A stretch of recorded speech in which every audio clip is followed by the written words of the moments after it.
The saga of Sean Diddy Combs, the once untouchable hip-hop mogul whose empire spanned music, fashion and nightlife, has reached a somber crescendo in a New York federal courthouse.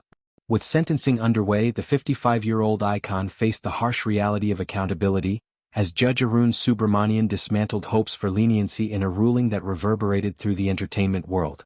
Combs, founder of Bad Boy Records and architect of hits that defined the 1990s, arrived flanked by his mother, Janice Combs, and 6 of his 7 children.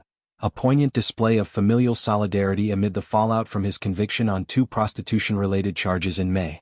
As the proceedings unfolded in the early hours, the air was thick with tension, the weight of decades of influence clashing against the unyielding arm of justice.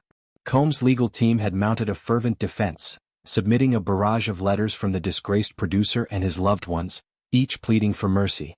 In his own words, Combs acknowledged mistakes, but vowed transformation, insisting he would never repeat them. His children, ranging from teens to adults, echoed this sentiment, portraying a father whose generosity and charisma had shaped their lives. Janice Combs, a pillar of quiet strength, detailed the pain of watching her son's legacy unravel, urging the court to consider his contributions to Black entrepreneurship and philanthropy. Yet, these appeals, crafted with the precision of high-powered attorneys, crumbled under judicial scrutiny. Judge Subramanian, known for his measured yet firm approach, declared there was no basis for departure from sentencing guidelines, committing to a punishment sufficient but not greater than the advisory range of 70 to 87 months, roughly 5 to 7 years behind bars. This decision was a devastating blow to Combs' camp, who had aggressively pushed for a mere 14 months, arguing his first-time offender status and community ties warranted compassion. Prosecutors, undeterred, sought a stiffer 11 years and 3 months, citing the gravity of charges involving the transportation of individuals for prostitution, a case that unraveled threads from Combs' storied career, including allegations of coercion and exploitation tied to his lavish freak-off parties. The judge's rationale cut deep. Combs would receive no credit for acceptance of responsibility. During the trial, the defendant had denied the facts of guilt and shown scant remorse for the charge, Subramanian noted, stripping away a common mitigation tool in federal sentencing. This ruling not only prolongs Combs' incarceration but signals a broader reckoning for music industry titans long shielded by power and proximity to celebrity. The courtroom scene was a microcosm of Combs' fractured empire. As family members took the stand, tears flowed freely. One daughter spoke of her father's role in funding her education and dreams, while a son recounted childhood memories of studio sessions with legends like Notorious B.I.G. and Mary J. Blige. Janice, her voice steady despite evident grief, implored the judge to see beyond the headlines. "Sean has given so much to so many," she said, referencing his support for underprivileged youth through the Sean Combs Foundation. Yet, Subramanian remained unmoved, his comments underscoring a judicial philosophy that prioritizes public safety over personal narratives. The advisory guidelines, calculated via the U.S. Sentencing Commission's formula, factored in Combs' lack of prior convictions but amplified penalties for the prostitution offenses, reflecting evolving standards on human trafficking.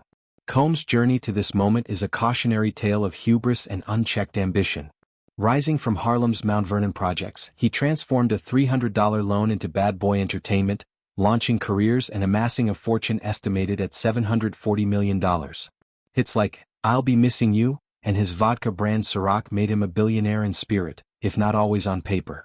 But whispers of excess, lawsuits over sampling, feuds with rivals and rumors of abusive behavior plagued his ascent. The 2024 federal probe, sparked by Cassie Ventura's explosive civil suit detailing years of abuse, peeled back the curtain. Ventura's allegations of physical violence and forced encounters ignited a domino effect. Over 120 civil claims followed, painting a portrait of systemic predation enabled by Combs' inner circle. In the lead-up to sentencing, Combs' letters revealed a man grappling with regret. "I take full responsibility for my actions," he wrote, though critics decried the absence of specific apologies to victims. His defense highlighted rehabilitation efforts, therapy sessions, community service, even a pivot toward film production.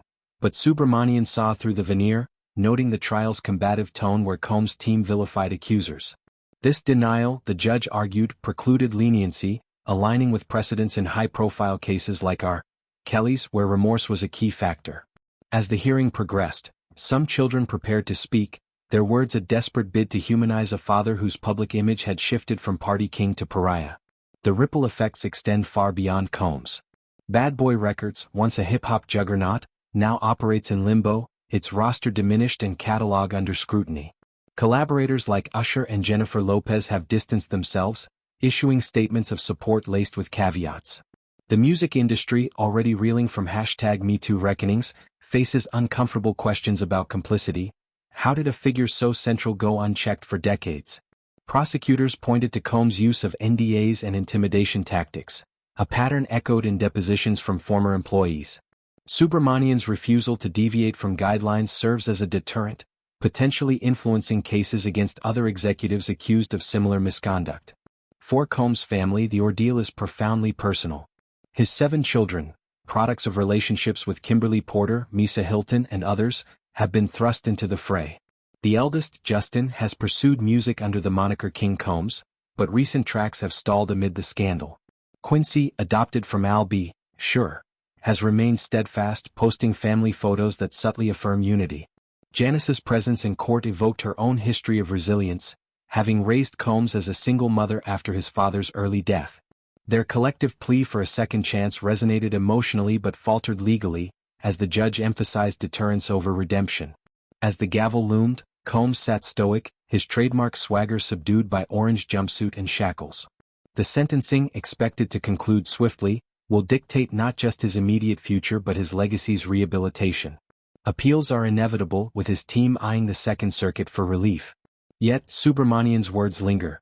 Justice must be sufficient, a balance that crushed dreams of a slap on the wrist.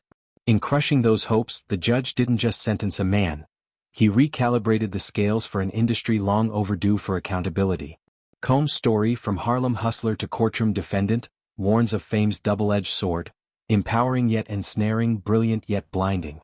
As his family exits the courthouse, the music world holds its breath, pondering whether this chapter closes a door or cracks it open for deeper reforms.